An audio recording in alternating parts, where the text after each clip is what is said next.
Touch me again, I'm gonna teach you a lesson, bro. Okay, so welcome to my lesson. Hello and welcome to my channel. Welcome to Win Science. In today's session, we will be studying eye.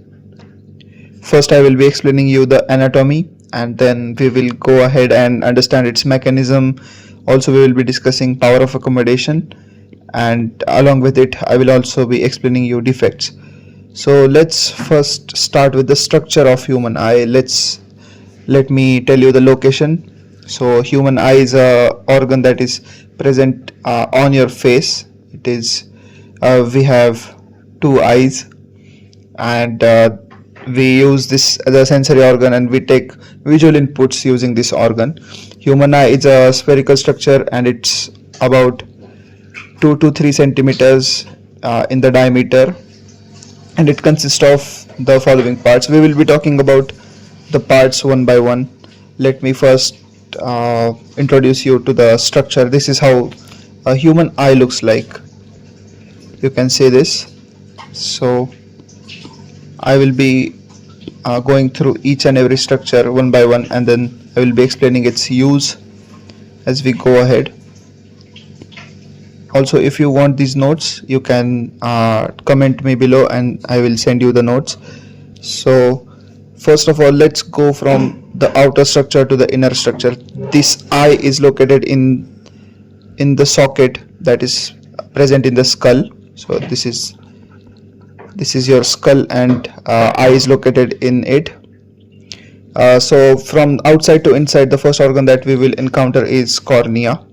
After that, there would be a chamber that is filled with aqueous humor. Then we would get to see iris. Then there is a lens that is used to magnify and present a clear picture on the retina. So here is a retina.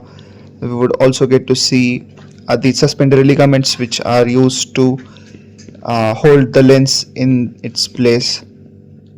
These are suspensory ligaments. When we go in between, then there is a aqueous humor. This is a chamber that is filled with vitreous humor. After that, there is retina. You can see this is like this structure, this yellow structure that you can see in the picture. This covers the entire part. It is also connected to the optic nerve. Now this optic nerve would be going to the brain, and that's how we would get to know what is ahead of us. There's also a space called fovea, and there is a coracoid that covers the entire eye.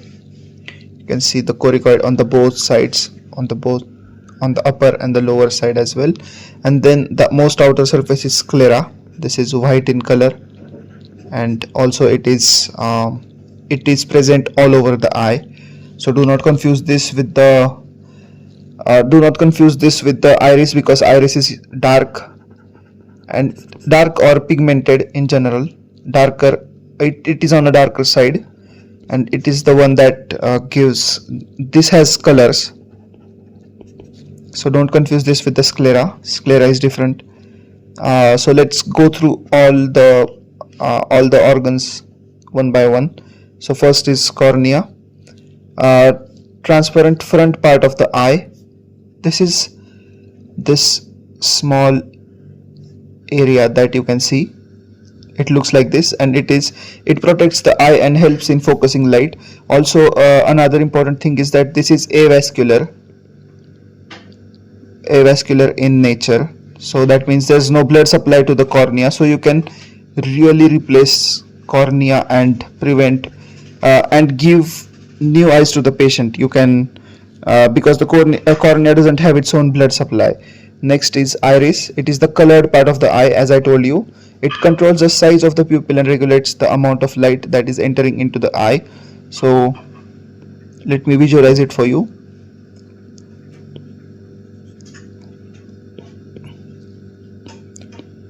So this is, you can see, this is the iris. This is how it looks like. It is present. It's in a circular manner. It would look like this if you see from the front, and this also controls the amount of light that is going to pass. So it regulates the amount of light entering into the eye, because this can contract and relax, and based on that the amount of light you can see. Also, now we will be talking about the pupil. It is a very important part. Pupil is a small opening in the center of iris that allows the light to enter. Pupil is nothing else but it is like a small cavity. You can see in the drawing, it's like a small cavity through which the light enters into the eye. Now this is where the lens is present. You can see the lens as well, and this is held with what? It is held with the ligament, suspensory ligaments. This is how an eye looks like. Now what is the use of lens? So lens is transparent flexible structure that is behind the iris, and it focuses the lights on the retina by changing its shape. So this lens is very flexible. If you want to see objects that are close by, then the lens will thicken up a little bit. It will become thick, and that's how it will bend all the light. It will cause refraction, and then you would be able to see everything that is nearby. And when you want to see things that are far away, it will be pulled by using these ligaments, and then the lens will shrink, and that's how you will be able to see things that are distant. As I mentioned previously, this lens is held by the suspensory ligaments. Do not miss these. These are very important. Next there is retina. It is light sensitive area at the back of the eye. Again, it looks like this. We will be visualizing it like this. You can see it in the picture, this yellow part right here. This retina is a light sensitive layer. It has cones and rod cells. Now what is the use of cone and rod cells? These cells help you see the light, and it helps you to see the light and color. So how do you remember this? It contains photoreceptor cells. Okay, so the cones and rod cells are photoreceptor cells. How would you remember that the rod cells help you with the dim light, and the cone cells help you with the color vision? So see in the cones and see in the color. That's how you can relate and try and remember this thing. Very important. Up next is the optic nerve. This is nerve that carries all the visual input that is sensed by the eye to the brain, and that's how you can really differentiate and see things accordingly. Ciliary muscles.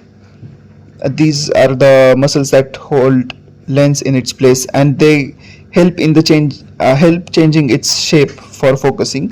Now, as I mentioned previously, there is aqueous humor and vitreous humor, transparent fluids that maintain the shape of the eye and provide nutrients.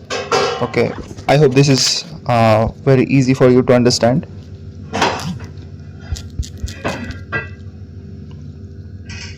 Okay, now I will be explaining you the mechanism of vision. So if we were to take an object that is in front of your eye, how would you actually see this thing? So when the light that, let's say this is a sun, okay, so the light will reflect from the object and it will go inside your eyes. Then it will pass through the cornea, bend forward, and then fall on the lens. After passing from the pupil and onto the lens, it will again refract, and then it will fall on the retina, as you can see, and that's how we would be able to see. So the image that you can see here of the object, it is usually in the opposite direction. Yes, I know now you would be confused how are things in real life if we see it in the opposite manner. Yeah, that's how it is, and our brain is made brain is used to interpreting things in this manner. So that's why even if things are upside down, you usually see them the way things actually are. You see them in a straight manner, but in your eye they are interpreted as the image in your eyes is opposite, though your brain interprets them as a straight, as a uh, as a straight object. So when the light when the reflected lights from the object falls on your retina, that's when the photoreceptor cells get activated. Again, photoreceptor cells, which are cones and rods, get activated, get stimulated, and then they create an image, and then they send the sensory impulses to the brain, and that's how you can see the object. Okay, let's go through this short paragraph and understand working of human eye. Light enters the eye through the cornea and pupil. Light focuses on lens focuses the light on the retina. Retina converts lights into electrical signals, again through the photoreceptor cells, which are sent to the brain via optic nerve. Brain processes these signals from the image. Okay, now we have finished entire description of the human eye. Now let's understand how can we see the things that are far from us and things that are near to us. So this is done with the help of power of accommodation. That just means that our lens is able to adapt, it is able to stretch and contract based on the distance of object from your eye. So the ability of lens to adjust its focal length to the focus of the object at different distances is power of accommodation, achieved by the action of ciliary muscles. So ciliary muscles play an important role, as I said. For the near distances, ciliary muscles contract, making the lens thicker, and for the distant objects, the ciliary muscles relax, making the lens thinner. And that's how you can see objects that are far away from your eye, and you can also see the things that are near to your eye. And this is power of accommodation. I could have given you the formula as well. Power of accommodation is 1 upon focus. Now what does this mean? If you were to calculate this, then focus is the focal length, and P is the power of accommodation, and this is how and the unit of the power of accommodation is diopters. So when you go to the opticians, this is what is a very useful marker for the opticians to suggest you a glass to correct your visual defects. Talking about visual defects, here they are: defects of vision and their correction. You can see that majority people in this world have glasses. Now what are these glasses? These glasses are used to correct the visual defect or defects of the vision. There are 3 major defects that we are going to talk about today. These are myopia, hypermetropia, and presbyopia. These 3 are the ones that we will be talking right now, and I will be explaining you the mechanism as well. And since we have learned the mechanism of eyes, and I suppose you have seen the video about lenses, and if you have not, I will be making a video about lenses very soon. But by using convex and concave lenses, we usually correct these defects of nearsightedness and farsightedness. I will be also going through the mechanism very quickly, but since we have learned the mechanism of vision, I don't think it's going to be a problem for you to understand myopia, hypermetropia, and presbyopia. So in myopia, let's start with the myopia now. Myopia is nearsightedness. So what does myopia actually mean? Myopia means that the image of the object is formed before the retina. It is formed before the retina, not after the retina. It is formed before the retina. So the light converges just before the retina. That's why you get to see blurry things. That's why you don't see a correct object. So what do? How do you correct in this case? So the way in which we will be correcting is by using a concave lens. You can see a concave lens here. So what we would do is we would refract the light just enough so that the light refracts before it goes into your eyes, and that's how we will be using a concave lens to refract it away, and then your lens will be doing its own job, as you can see, and the image will be formed exactly on the retina, and that's how you correct myopia. I personally have this defect. So cause is lens is too curved. Either the lens is too curved or the eyeball is too long. These are the two reasons why you can see myopia in the patients. And effect is that the distant objects appear blurry. That's why it is called as nearsightedness. You can't see things that are far away. You can't see things that are far away from you. And the correction is concave lens. Very important. You use a concave lens for myopia. Now, how would you remember this? So me personally, I have this mnemonic for this. MyCave.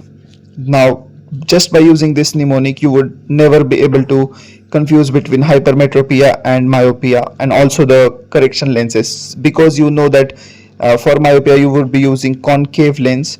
Now you know that for hypermetropia we would be using convex lens. Talking about hypermetropia, let's start. Hypermetropia is also called as farsightedness because the patient cannot see the things that are close to him. Now the reason why this is caused is because eye lens is either too flat. So the eye lens is either too flat, or the eyeball is too short, So based on these two things, we can see that the patient has hypermetropia, and in this case the image is being formed after the retina. So the image is formed after the retina. You can see here that the image is being formed after the retina. So after the correction, for correction we would be using a convex lens, because what would convex lens do is that it would further diffract the light. So the light that was being diffracted from the corners of the lens would be now somewhere in between, and that's how the vision would be corrected. You can see this now quite clearly. Vision is being corrected, and this is where you would get to see the focus just on the retina, and that's how this defect would be cured. Now let's talk about presbyopia. Now what causes presbyopia? Cause of flexibility of eye lens with the age. So this is a age related disorder. So you can see myopia and presbyopia in younger generations as well, but usually presbyopia is seen in older patient or with slightly more age. Effects is difficulty to seeing nearby objects clearly. Again, quite similar. And what we would be using here, we would be using a bifocal lens. Now what is a bifocal lens? Let me draw this for you so that you can understand it better. So these are the glasses, and there is a thick lens that is here. This is usually a bifocal lens. This is how it looks like, even though there are much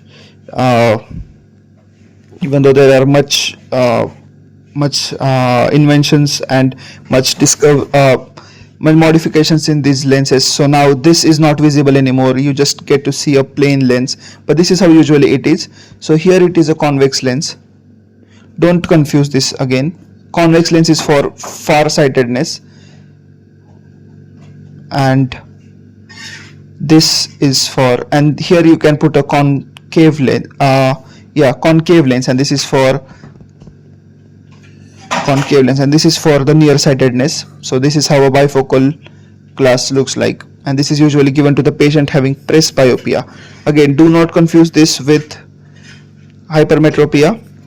Presbyopia is completely different. Now there's also one more disorder, that is astigmatism.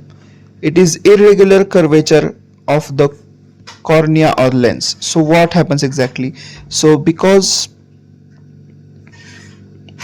let me draw a picture so that I can explain it to you more clearly. So this is how a lens is, and this is how an eye is.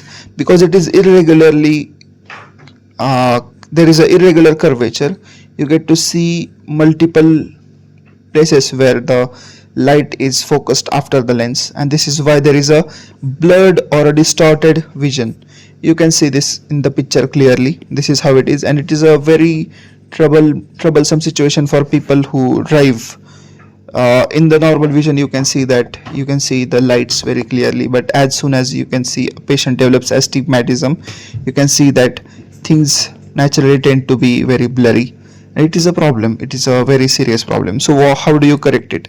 If we use a cylindrical lens, very important thing, we use a cylindrical lens. Now these cylindrical lenses are usually present on the glasses, and they help you correct astigmatism. I hope this is very clear to you. Now enough, we have talked more than enough about eye. Now let's talk about light in general. Light and refraction. So if you have missed the classes about refraction and lenses, I would still recommend you to go and see those. It's been a long time that I have recorded them, but you should go and check them. So but still I would be explaining you refraction in this section of the chapter of this video. Refraction of light through a prism. Let me just explain you what refraction is, and then we will be going to the explanation of what happens when you see the prism. So let's say that these are two mediums that you can see. When the light changes its medium, it usually deviates from its initial path because of the densities, because of the change in the density of the medium. So what usually you can see is that when a light beam passes from medium 1 to the medium 2, it usually gets refracted. It is refraction. It is change or deviation from the initial path, and from medium 1 to medium 2 it even further refracts. Okay, it usually refracts. Let's refract it a little bit less. Okay, yeah, this is how it is refracted, and then again you can see the refraction happening from its initial path, and this is refraction in general. You can see that this is the angle, this is angle of refraction, and then when it comes out of the medium, it again further refracts. Okay, so this was also a refraction. I would not be going through a lot of details in this chapter, in this section, in this video, but you can see the longer video. I will be pinning the video after this lecture. You can go and see that. So let's now see what happens in the prism. When the light passes through the prism, it splits into its constituent colors. It forms a spectrum. This phenomenon is called a dispersion. Now what exactly happens when you pass white light from one side of the prism? You can see that the light disperses into VIBGYOR. VIBGYOR. What is this VIBGYOR? This is so white light is made out of these 7 colors, and the light usually disperses as soon as it passes through the prism. So this was a important bit that I had to cover in this chapter. Now let's see how change in the air. Now let's go to the space and see. So this is a sun. You can see that sun gives light. This is our earth. Let's draw the earth in blue color. This is earth, and this is earth's atmosphere. Okay, I hope this is very clear to you. Now when the light passes from the sun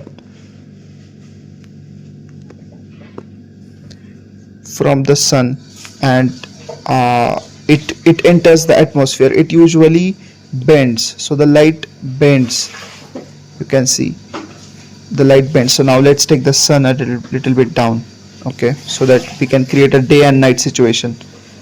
So let's say this is our earth. Let's draw it more clearly.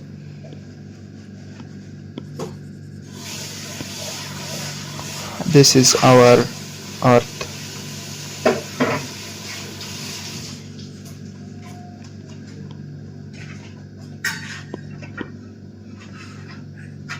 Okay, now it's pretty clear. This is our earth. This is the sun is in slight yellow color. You can see a small sun here. Okay, now very important thing, as soon let's also draw the atmosphere so that things become even clear. Atmosphere is in the blue. Okay, this is atmosphere. So as soon as the light enters in the atmosphere, okay, it bends. Okay, as soon as it enters the atmosphere,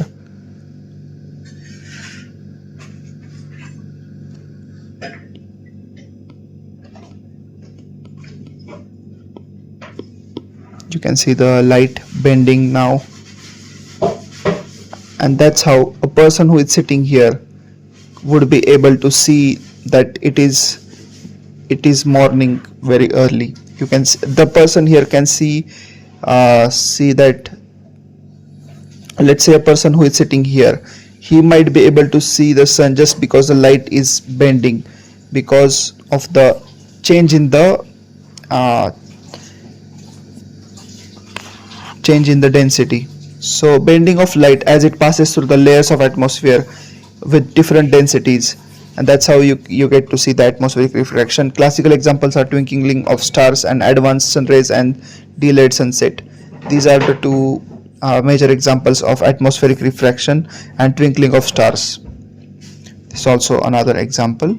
Now scattering of light, deflection of light by particles in the atmosphere. Now what does this say? Deflection of light by the particles in atmosphere.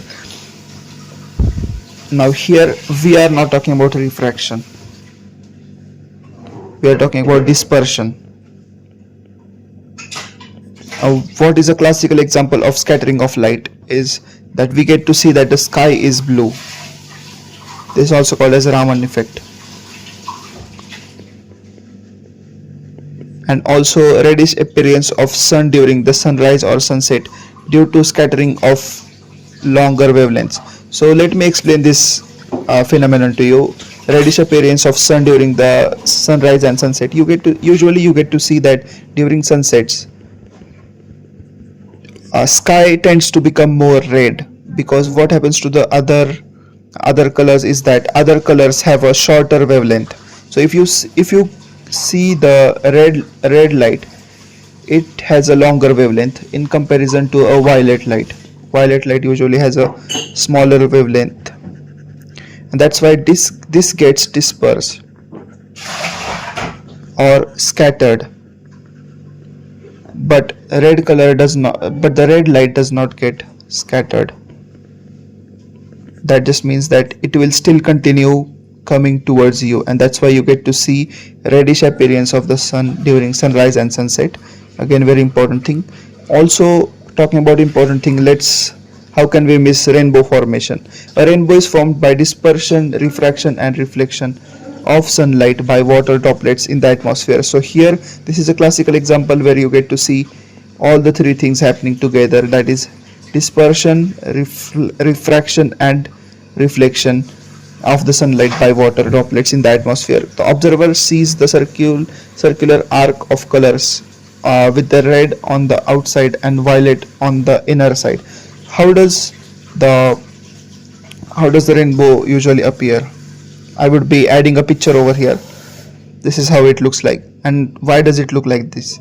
So let's understand how there is dispersion, refraction and reflection at the same time. So when the beam of white light, also make sure that how would you see a rainbow? To see a rainbow, the classical situation is that there should be sun or source of light behind you and water droplets that are ahead of you. That's the only time when you get to see the rainbow. So beam of white light enters the water droplet and then it disperses. You can see the dispersion happening over here. And then you can also get to see that it is getting refracted. You can see the angle of refraction changing here. Violet light, because it has a lot of energy and the shorter wavelength, it gets refracted away from the red color, and that's why you would get to see a spectrum over here. So that's why we would get to see a spectrum of lights right here, and that's how we can see the rainbow formation. So what we learned in this chapter was human eye. We also discussed about its organs, how is the mechanism of vision, also the defects, and also how do we correct those defects. We also learned phenomena like dispersion, atmospheric refraction, and scattering. For more such videos, make sure you are subscribing, and also go and check out this video and maybe this video that I will be linking here. These are the lectures where I have explained lenses very properly, so go and check them out. Bye.